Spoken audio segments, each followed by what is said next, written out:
Subscribe करें हमारे YouTube channel साधना gold को और पाएं वीडियो सबसे पहले। और हाँ, बेल आइकन दबाना ना भूलें। जब तक जीवन में भक्ति नहीं होगी, जब तक जीवन वैराग्य से, वैराग्य का मतलब क्या, बस सबसे मुक्ति, किसी से लगाव नहीं, उसको वैराग्य कहते हैं। भक्ति फिर ज्ञान, ज्ञान भी होना बहुत जरूरी। बिना ज्ञान के भक्ति लंगड़ी होती है, मन मता कुछ भी कर लेते हैं। ज्ञान होता, ज्ञान भी परिपूर्ण होना चाहिए। और हम लोगों में प्राय ज्यादा अधूरे ज्ञान ही मिलते हैं, ना तो उनको आता ही है और ना मानते हैं किसी की। थोता चना बाजे घना, एक बीमारी होती है रचौंदे की बीमारी। शाम के समय जब सूरज अस्त होने जाता है ना, उसको देखना कम हो जाता है। अब उसको सड़क पार करनी हो तो बड़ी दुविधा है बेचारा, उसको गाड़ी दो दो तीन तीन दिखती है। अब वो चाहे कि मैं रास्ता पार करूं तो उसको दिख तो है नहीं रहा गाड़ी आ भी रही है कि नहीं आ रही है। किसी से ये भी नहीं कह सकता कि मैं अंधा हूं, मुझे रास्ता पार करा दे। खड़ा है असमंजस में, उसको बोलते हैं रचौंदे की बीमारी। अपने आप को खाली मानते नहीं कि हमें कुछ नहीं आता। देखो, ज्ञान दो प्रकार से, या तो परिपूर्ण हो जाओ, इतने कोई आवश्यकता नहीं है, और या खाली हो जाओ तो उसमें कुछ भरेगा, झलकते ही रहो। और आधा घड़ा जो होता है वो झलकता है।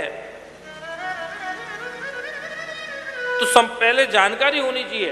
तो भागवत जी माने वेद रूपी वृक्षों को बोया गया, बीज को, तो उस पर क्या हुआ, एक सुंदर सा वृक्ष लगा, सुंदर वृक्ष। उस वृक्ष पर महाराज सुंदर सा फूल खिला। उस फूल के ऊपर जो फल लगा, वो फल लगा, और कैसा, गलितम फलम। गलितम माने सड़ा नहीं, गलितम माने पका हुआ, एकदम सुंदर। सुख मुखादमृत द्रव संयुतम। अब देखो उसकी मिठास और भी बढ़ गई। एक तो वो पका हुआ फल है और उसमें फिर तोते ने मुख लगा दिया।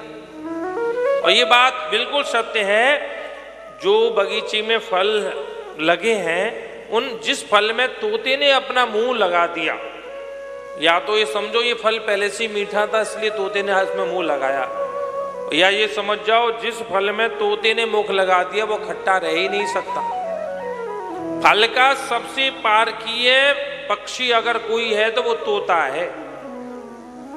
तोता जिस फल में मुंह लगा दे वो खट्टा हो ही नहीं सकता, बिल्कुल खट्टा नहीं हो सकता। चाहे आप अमरूद को देख लो, चाहे अनार को देख लो, चाहे आम को देख लो, जो भी वस्तु, ज्यादातर इन तीनों को यूज करता है तोता, खट्टा नहीं रह सकता। तो भागवत जी में किस तोते ने मुख लगा दिया, सुख मुखाद अमृत द्रव संयुतम।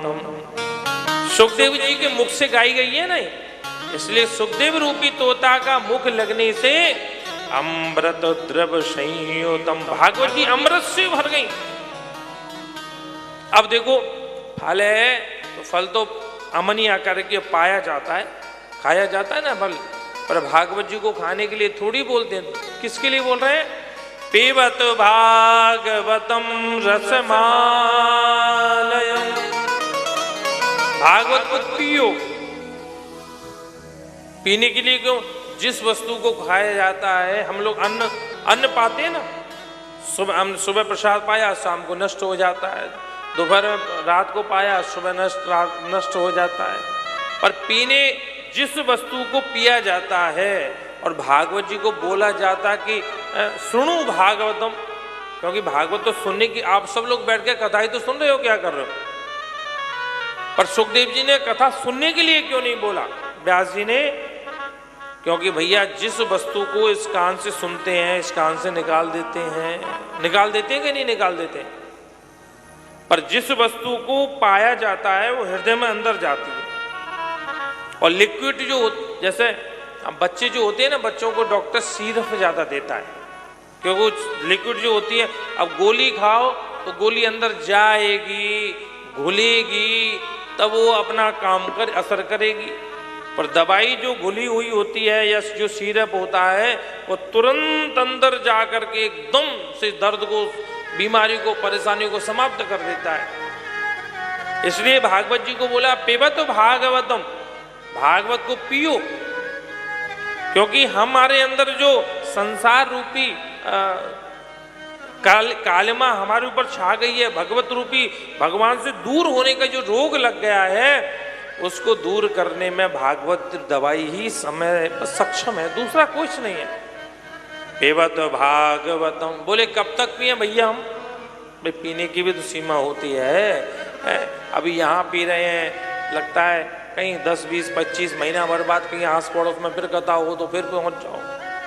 तो पीने के लिए भी बताया, आ समन्तात लय पर्यंता श्रीमद् भागवत कथाम सुनू। जब तक हमारा मन, हमारा हृदय, हमारी चित्त, हमारी बुद्धि भगवान के चरणों में ना लग जाए, तब तक पीते रहो, पीते रहो, पीते रहो, पीते रहो। प्रेम से बोलो राधे राधे।